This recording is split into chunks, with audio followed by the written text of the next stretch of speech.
I met John shortly after graduating from college. He swept me off my feet with his charm and ambition, and before I knew it, we were married and living in the small apartment he had purchased before our wedding. It wasn't much, but it was ours, and I loved every inch of it.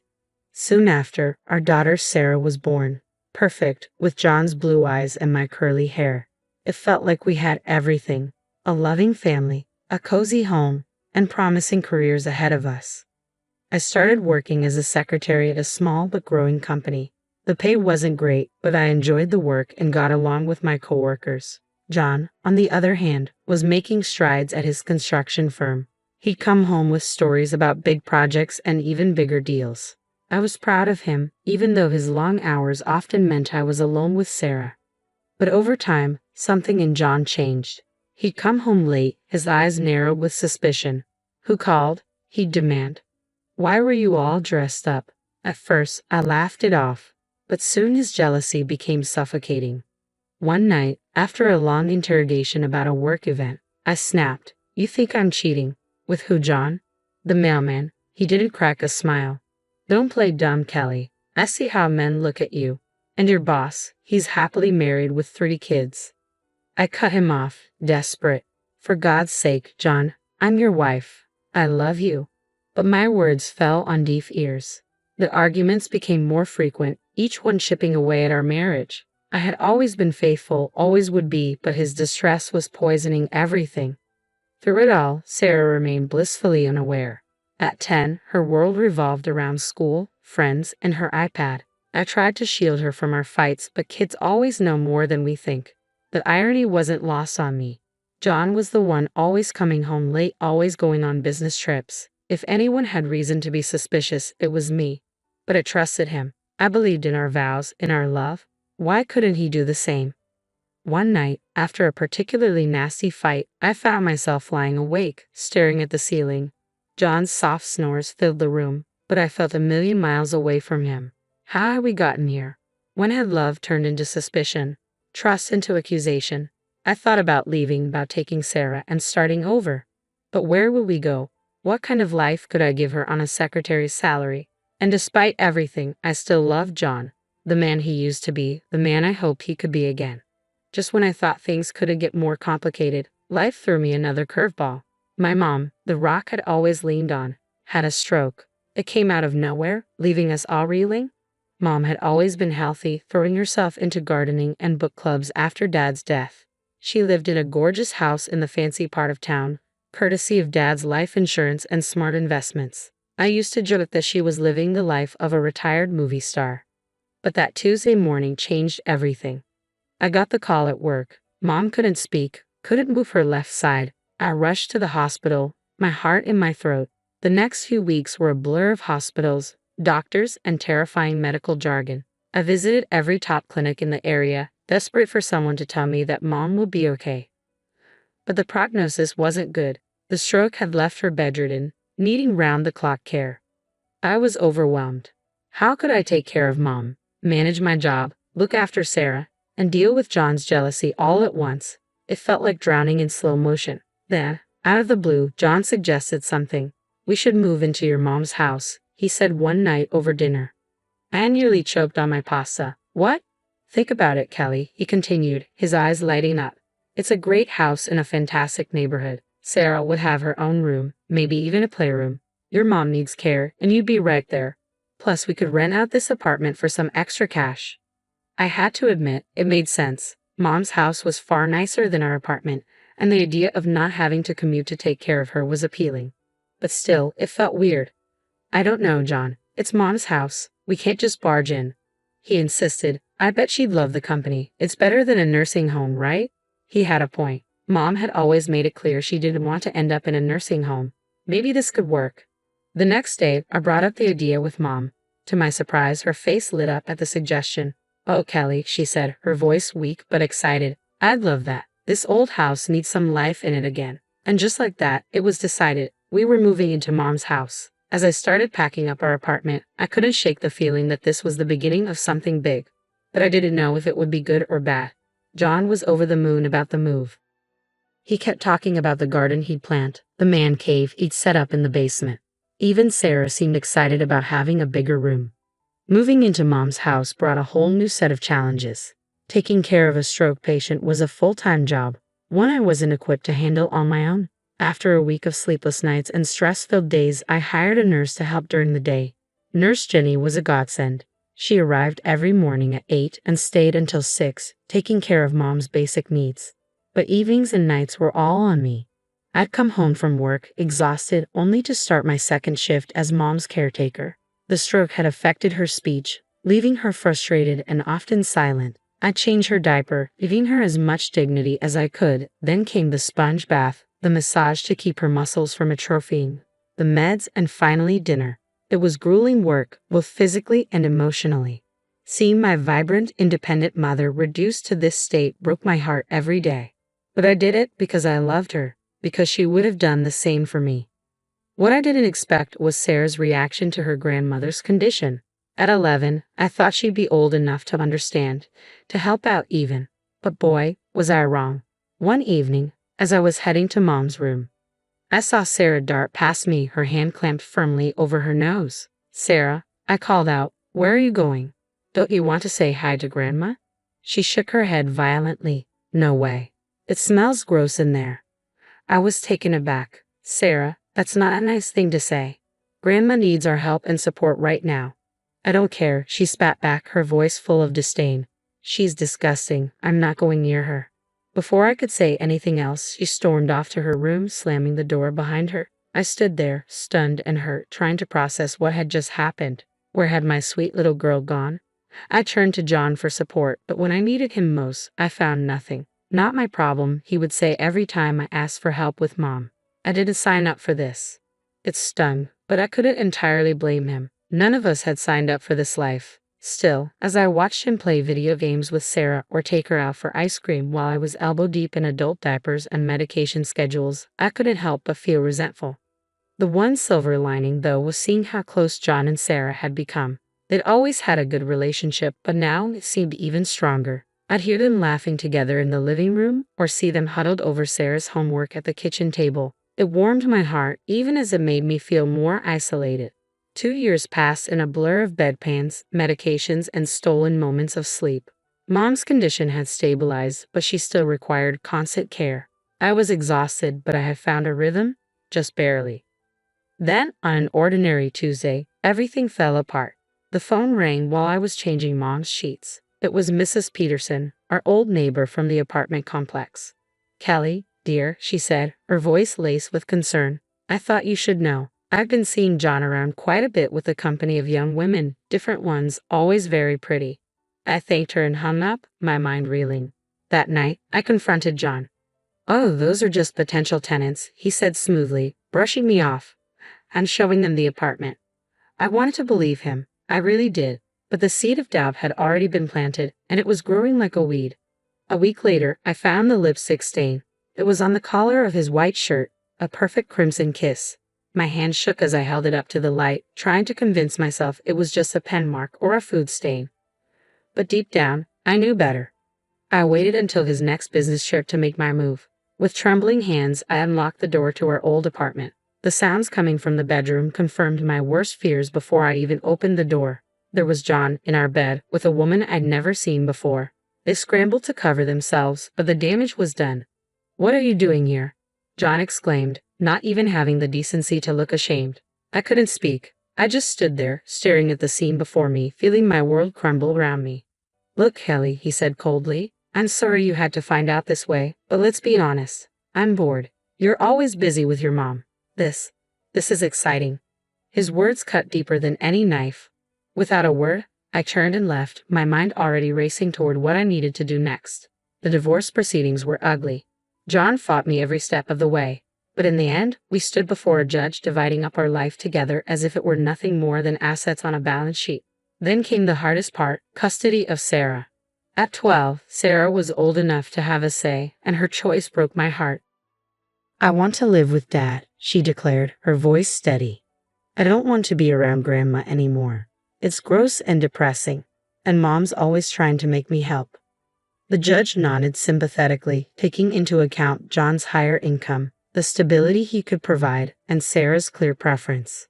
In the end, John was awarded primary custody. I was devastated, but I tried to focus on what was best for Sarah. John could offer her opportunities I couldn't: private school, dance lessons, summer camps.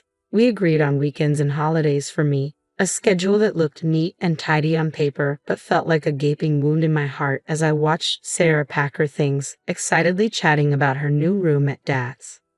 I felt like I was losing everything. My marriage was over. My daughter was leaving, and I was left with a house that felt more like a hospital than a home. The first few months after the divorce were tough, but I clung to my weekends with Sarah like a lifeline. We'd go to the movies, have ice cream in the park, or just hang out at home. It wasn't perfect, but it was something. Then, slowly, things began to change.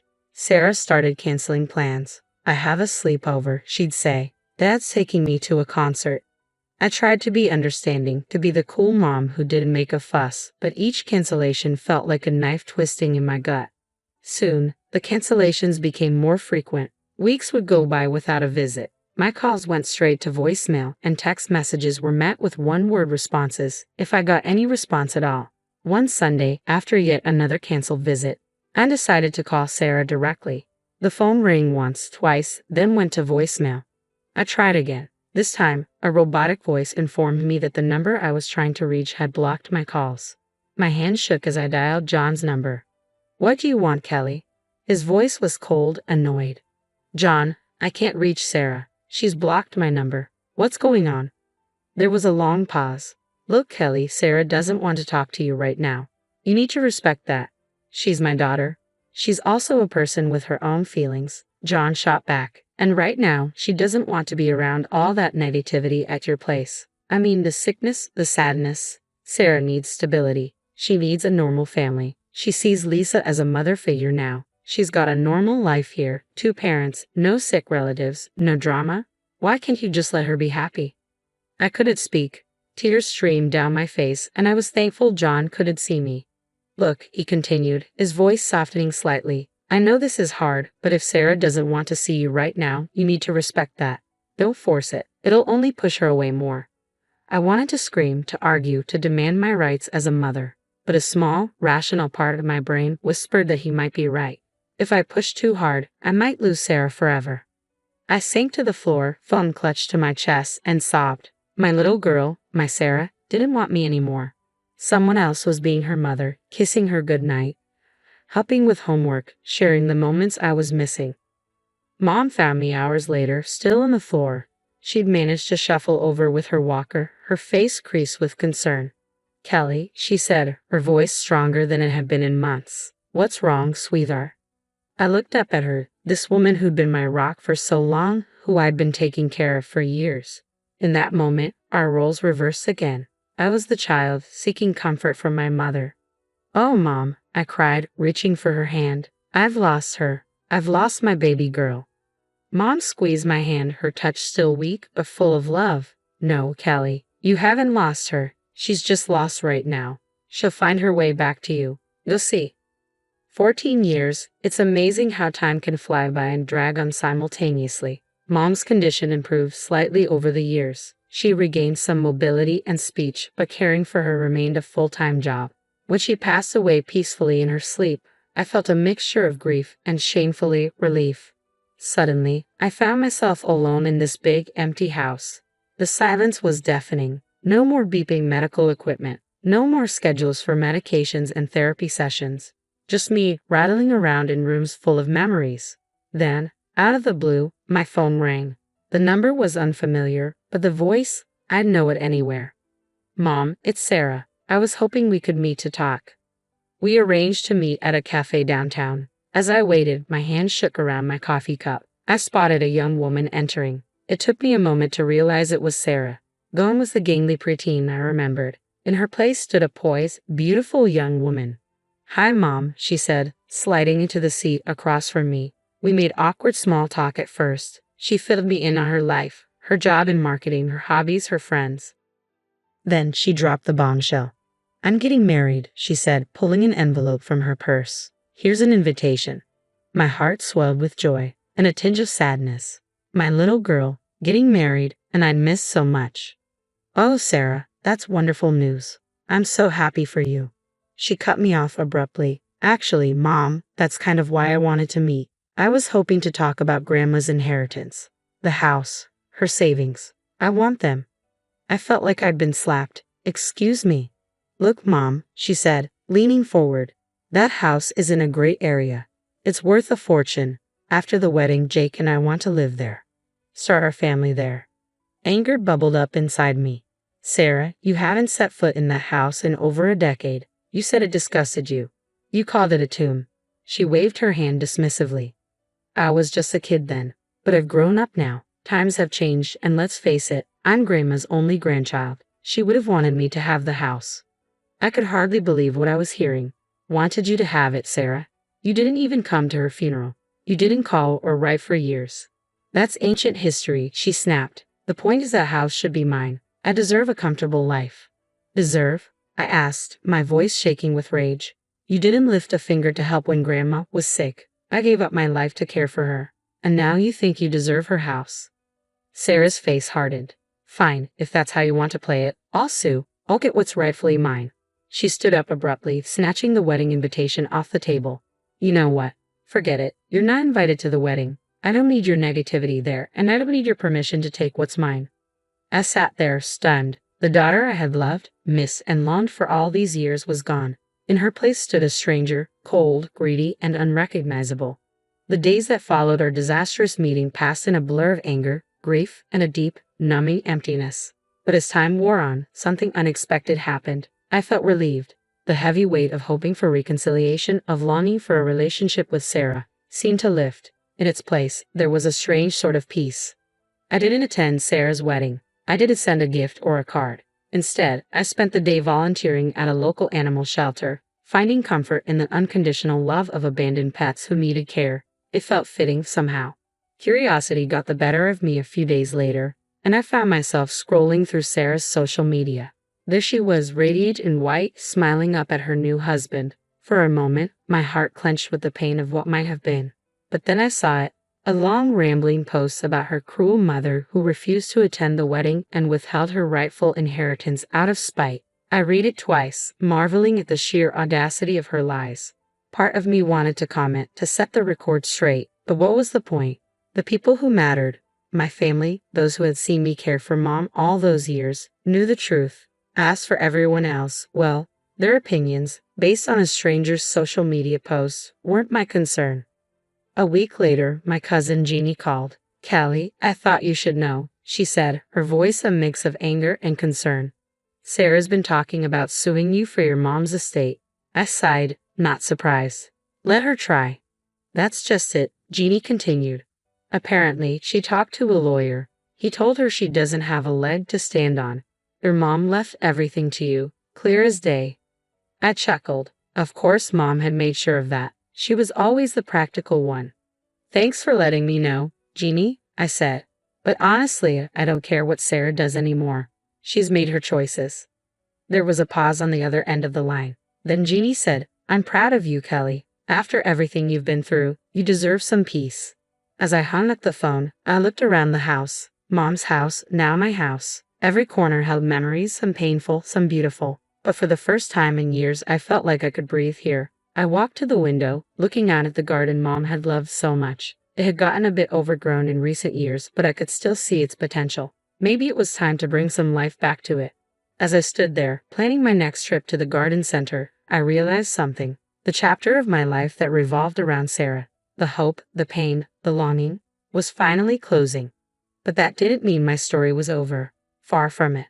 The garden was in full bloom when the call came. I had spent the past few months throwing myself into its restoration, finding solace in the simple act of nurturing life. The roses Mom had loved so much were just starting to open, their scent filling the air. As I pruned the bushes, my phone buzzed in my pocket. Unknown number. I almost didn't answer, but something made me press the green button. Hello. Mom. Sarah's voice, thick with tears. Mom, I need your help. I froze, the pruning shears still in my hand. Sarah, what's wrong? I'm pregnant, she sobbed, and we're struggling. Mom, I need money. You have to help me. You can't leave your grandchild without anything. I listened silently as her words became more frantic, more accusatory. You abandoned me, Mom. You never tried to contact me, never fought for me, and now you're going to abandon your grandchild too. Something inside me snapped, not with anger, but with calm, unshakable resolve. Sarah, I said, my voice steady. That's enough. She fell silent, probably shocked that I had interrupted her tirade. I never abandoned you, I said. I sent child support every month without fail. I called, I texted, I emailed. You blocked my number. You chose your stepmother. You made your decisions and I respected them, even when it broke my heart. Mom, no. I'm not finished, I said, cutting her off. You're an adult now, about to be a parent yourself. It's time you took responsibility for your choices and your life. I'm not your bank. I'm not your safety net. And I'm not going to be manipulated by lies and guilt trips. I could hear her breathing heavily on the other end of the line. If you need help, go to your father and stepmother. They're your real family now. Remember, the ones you chose. I took a deep breath. I've made my peace with that. Now you need to make peace with the consequences of your choices. You can't do this, Sarah cried. I'm your daughter. Yes, you are, I said, my voice softening slightly, and I'll always love the little girl you were. But I don't know the woman you've become, and I don't think I want to.